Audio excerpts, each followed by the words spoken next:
it's me, Goku. I heard that Anakin of yours is insanely strong. Let me try it, and I can't believe even Vegeta lost home, and I'm getting excited.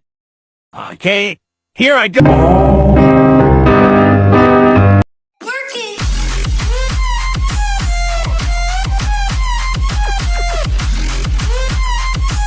Yo, hey guys, what is up? It's your boy MoodZi back at it again with another Dragon Ball Super manga chapter review. This time we're going to review Dragon Ball Super manga chapter 75. I'm pretty excited to review this chapter. This chapter seems to have a lot of promising stuff and a lot of interesting stuff when it pertains to the future of this fight and the trajectory of this arc. Now, I know that I'm a little bit late when it comes to reviewing this manga chapter, but it's only because I was a little bit busy and I also wanted to take my time reviewing this because I didn't want to come here and just dislike some of it, because some of the stuff that happened in this manga chapter I didn't like much, and I will illustrate. However, given the time to reflect, think, and see a lot of different opinions, I managed to a more informed opinion that isn't just motivated and guided by my emotions towards the series. So when I go into these reviews, I like to go with as much as bias as possible. However, I must admit that I am biased, but the only thing that I'm biased for is for Dragon Ball to be great again, because I've expressed this many times. I believe that Dragon Ball has the capacity, potential, and fan base to be one of the best, if not the best, anime of this current modern era. But I digress. Let's go to the chapter and discuss some of the stuff that happened, because some really interesting things have occurred in this manga. At the end of Dragon Ball Super Chapter 74, Vegeta boasted that his power was unbounded. Initially, Granolah was confused about what that actually means. But a massive burst of energy has surely made it clear to everyone, including Granolah, that Vegeta is significantly stronger than before. Rushing forward, Vegeta grabs his opponent by the scarf and tells him to get ready for a dose of his tough love. Now, I think this is part of Vegeta's maturity, and along many other people, would say that Vegeta was probably not taking this fight way too seriously. What I mean by that Vegeta wasn't trying to kill Granolah in this fight. Albeit, yes, at the end, we know what the result was, but the fight wasn't over, and I'm not making excuses to Vegeta, but I think Vegeta wasn't trying to use the Hakai energy to the full extent. One, because this is, as explained to him, this is the first time that he actually utilized this technique, or this power-up, and second, that he's trying to teach Granolah a lesson, and he wasn't trying to really kill him. Vegeta headbutts and throws Granolah. And before Granolah has any chance to retaliate and attack Vegeta, Vegeta proves to be significantly faster and stronger. Now, I already know that Vegeta would be stronger in this form. Like, as you know, every power-up in the Dragon Ball franchise would increase speed and power. Vegeta in this Hakai, or rather Ultra Ego form, proves that he is much faster and much stronger than his previous Super Saiyan Blue form. Which honestly, at this point, I don't know, the previous Super Saiyan transformations seem kind of like obsolete at this point. But then again, they're gonna throw us with the, oh, we need to conserve our energy, therefore we're going to use the previous forms until we need to use our trump cards. But anyways, I digress. So Vegeta does indeed give Granolah some of his tough love. The hero begins following Granolah all around planet Cereal, proving that he's far surpassed his previous power level, as we just said. While Granolah does manage to get some hits on Vegeta, they don't faze the Saiyan, who claim, "The hotter my battle soul burns, the stronger I grow." With each new blow, Vegeta comes back stronger than before. It's like he's receiving Zenkais with every hit. Soon, he takes the fighting to the ruins of the Cerealan city, doing massive damage to what remains of Granolah's heritage. And this is probably the thing that bugged me about this chapter the most, is Granolah's reaction towards Vegeta destroying the ruins, and basically Granolah rejecting, or rather being consumed by revenge so much that he just doesn't care about what he's doing all his revenge for. So, but before that, after a brief conversation about what a god of destruction is, Vegeta reveals that this power, or this battle with Granolah, has awakened a new innate power inside of him. But right here and on this manga panel, you see the difference between Granolah and Vegeta.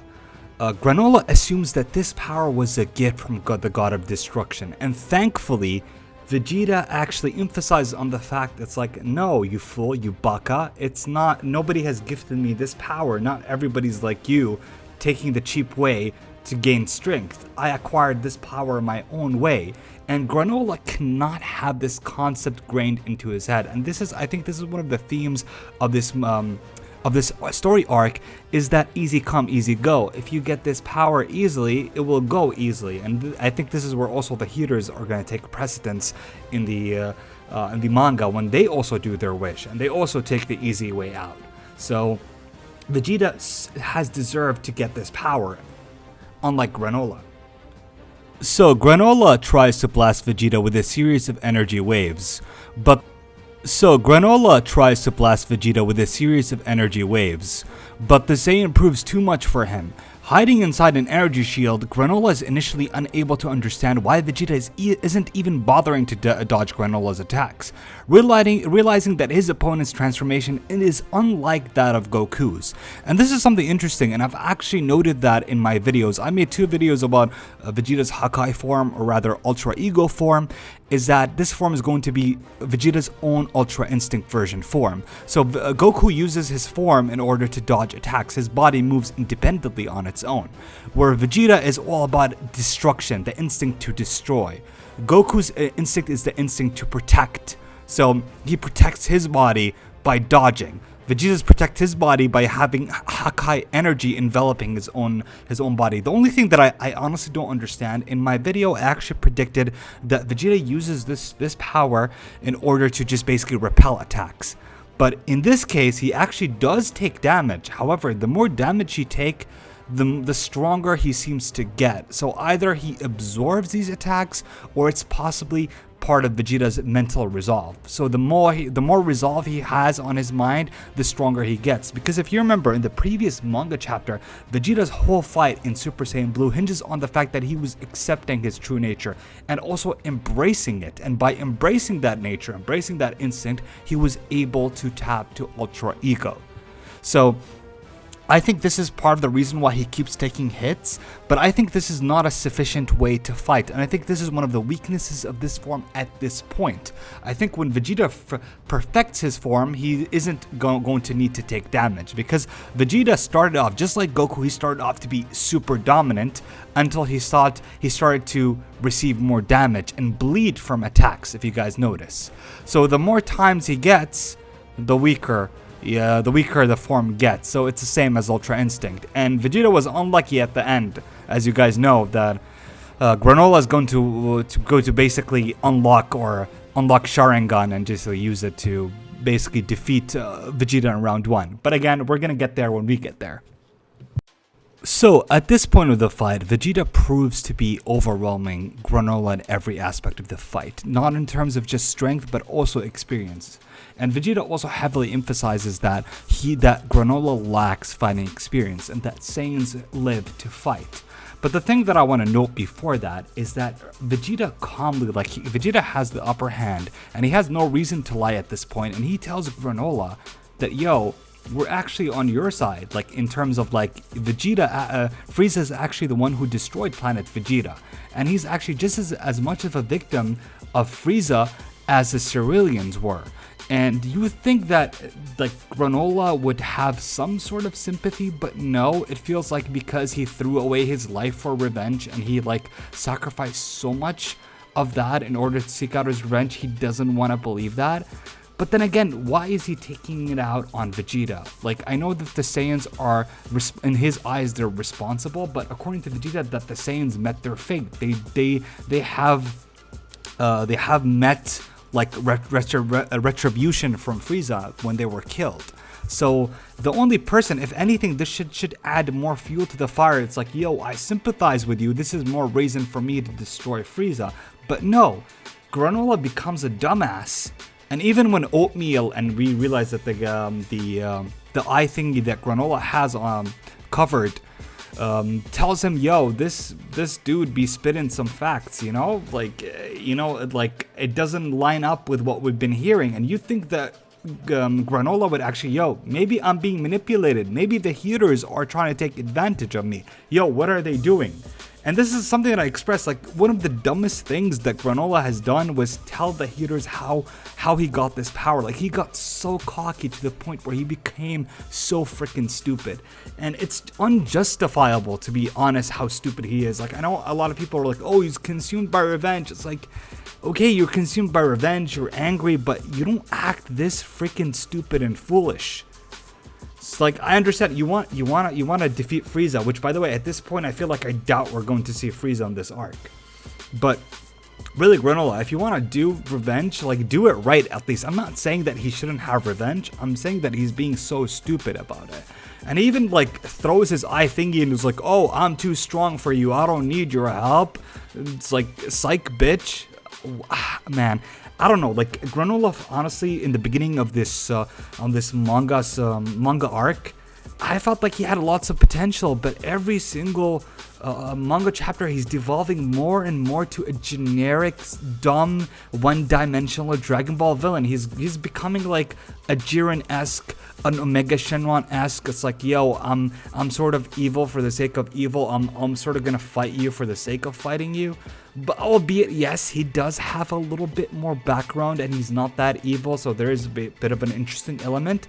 But other than that, everything that he's doing is very hard to sympathize with. That's all I'm saying. So after revealing his red eye, Granolah confronts Vegeta and tells him, hey, you're not the only one I can get stronger. I also have the power of plot armor. Yo, check out these guns. And he just takes off, like he uses telekinesis and throws the building at Vegeta. And this is where I had a huge issue with this, because Granolah, this is supposed to be like a sanctuary for Granolah. This is the last of the remaining of his race. This is the sort of the things that I'm not saying that he's trying to protect, like these ruins, but these ruins are a constant reminder of what he's fighting for. And him destroying it makes him just devolve into that generic villain that I'm talking about. That you would think that he would be obsessed about preserving these ruins, to the point where I thought that the ruins would be his weakness at this point. I thought that Vegeta was going to target it in order to exploit Granolah's weakness, but no, it doesn't really, to be honest. So Granolah uses an interesting technique after blowing up the building, and he destroys Vegeta's armor. Like, I don't know why Toyotaro did this exactly. Maybe he was trying to find an excuse to have Vegeta without the armor. Maybe he thought Vegeta would look better without the armor. I mean, like, I'm not saying that he doesn't. I really like the fact that the armor got destroyed, but I just felt that a little bit weird, because I was like, okay, that's an interesting way of letting Vegeta lose his armor, though I was really hoping for a little bit more than that. I was hoping that Vegeta probably like powering up so hard that the armor gets destroyed. But then again, people are going to be like, oh, why doesn't the rest of the clothes get destroyed? Well, anime logic. But anyways, Oatmeal, Granolah's eye, or the machine that he uses, like his intel, starts moving on the ground. I thought that was funny. I was like, what? It can actually move? So that's kind of interesting. Like, I would love to have more insight from Toyotaro, maybe like in a guidebook or in some interview to really give us who the hell is Oatmeal, what is Oatmeal. Maybe I missed it in the previous chapters, but what is this actually? Is this the Jarvis version for what do you call it? Oh my god, my brain has stopped working. Iron Man, yeah, Iron Man Jarvis, the one that works for him. Is it the same thing but for Granolah? So yeah, that was kind of interesting. So Jarvis or Oatmeal uses like, I don't know how, but it just uses the spaceship. And I personally think that Jarvis, oh my god, I'm keep calling it Jarvis. Oatmeal is going to go to Goku and probably tell Goku, yo, this dude has lost his mind. How about talking some sense to him? He's going cray-cray, so do something about it, Goku. I think that's what I think, to be honest. Or maybe it will go to Minato or Minato, the Namekian. I doubt that it's going to go to the heaters, so it's either Goku or Minato. And speaking of Goku, there is a really cool shot of Goku being able to heal himself. And this is one of the things that I was actually expressing before about like Dragon Ball in general. Like, I want to see more related abilities. Like, it's cool, it's cool and all to see Goku increasing his strength and speed every single like arc, gaining more power-ups, but honestly it gets kind of boring if you don't match it with some interesting feats, interesting abilities, because honestly, no matter how strong Goku gets, and he gets so strong, people are always gonna downplay him. They're always gonna downplay him no matter how strong he gets. Like Goku at this point, like I don't know, the dude is way too strong to the point I don't even know how to power scale him, to be honest, because he's just obscenely powerful. So, it gets to the point where it's boring, to be honest. It's boring because you want to see more, and this is what I like. I want to see Goku being able to heal himself, and this is something that maybe it's a callback to Super Saiyan God Goku healing himself in the anime, or maybe this is an Ultra Instinct ability, or maybe this is a callback when Goku healed Frieza when he shot an Energy Blast on him. But anyways, I do like that aspect, that they can heal themselves. But speaking of someone who doesn't or can't heal himself is Vegeta, who has taken way too much damage. This is evident with what I said in the beginning of this manga review, that Vegeta was tanking a lot of these attacks, and it seemed like he received no damage while attacking these attacks, and every single time he takes damage, his resolves get stronger, and as a result, his powers intensify and get stronger. But right now, because he used the form too long, it's similar to Ultra Instinct, Ultra Ego. They have the same exact weakness, and they're doing it again, giving these form a time limit. Now, Vegeta in this manga chapter, he loses in this, like let's say round 1. The fight isn't over, but he loses, and especially after he uses like this large Hawkeye energy, and he grants Granolah an ultimatum and be like, yo, I'm gonna destroy your planet, even though I think Vegeta was lying. I think he was just trying to like make Granolah submit, or basically destroy his resolve, or some shit like that. But that actually went against Vegeta when Granolah activates Sharingan and just uses fingers him with 2 fingers, and I know that sounded very wrong, but whatever. And the Hawkeye energy exploded at Vegeta, and this proves that Vegeta wasn't trying to destroy the planet, because the Hawkeye would have done more damage to him. And also, you could also give the argument that Vegeta, because he's in Hawkeye form, he can tank that energy blast. But anyways, I digress. Vegeta's downfall in this fight is his ego, and I know, yes, it kind of like makes sense compared to the name of the form. It's Ultra Ego, so his downfall was his ego. But it feels this is something that was the downfall of Goku, overconfidence, not knowing when the fight is over. And I felt Vegeta similarly with that. I felt like the downfall was his inflated ego in this fight. But the problem isn't because I felt that there wasn't a reason that Vegeta could have won. I just didn't like it because, honestly, guys, okay, the form Ultra Ego, like Ultra Instinct, all of these forms, Super Saiyan Blue, Super Saiyan God, these forms are there for marketability. They're trying to market these forms in order to make money. Like that's the purpose of Dragon Ball, you know? It's draw these stories to make money. But the thing is, I feel like the story suffers so much when you introduce these new power-ups that a lot of people are excited for. They're so hyped for, and you make these forms lose? Really?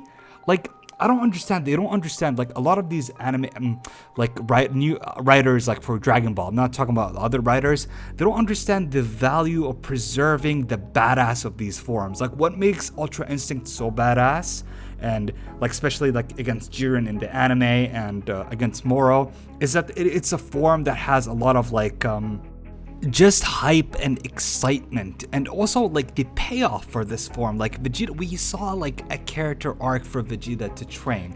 For Vegeta to lose in this fight, to be honest, if he does indeed lose in the next chapter, it would sort of shit on the whole purpose of this arc about like Granolah not earning his power. And Granolah, like the thing that I like, this snobby shit right here is trying to like be a smartass and using like Vegeta's own words against him. It's like, oh, you're responsible to take this power, drawing this power from me. It's kind of annoying, to be honest. Like Granolah is not someone who deserves to be this strong. Like when I say this strong, like he doesn't deserve, because he didn't train to attain this power. Vegeta, we saw like an entire character. We saw him for freak's sake. We saw him like getting humiliated by Beerus for the 30th time, like in a year. Like every single time, just Beerus talks shit and talks down to Vegeta. Like the character feels a little bit disrespected, to be honest. And Vegeta and Goku needs a lot more respect than that. They're like really big figures in the anime community and even the Dragon Ball community, like both, like obviously. So they deserve a little bit more than that. That's what I think. And I feel like it sort of like hurts the marketability of these forms. Like if you see like the views and like the amount of a lot of, like, when Vegeta went Hakai, like, if you guys have noticed, like, a lot of people have been tuning in to Vegeta's form and been interesting a lot more than any Boruto shit, any One Piece shit, any potential, like, any jujutsu, any sort of like a modern anime, like Dragon Ball was taking center stage because everybody was hyped for Vegeta. And now that Vegeta lost, it sort of like kills some of the hype, at least some of the people who are not into Dragon Ball. Like, I know the people who watch like Dragon Ball and are so tuning into Dragon Ball, they're obsessed with Dragon Ball, they're gonna find excuses, right? You who is watching my video right now and you made it 20 minutes in this video, you're gonna find an excuse to try to justify why Vegeta lost because you love the show.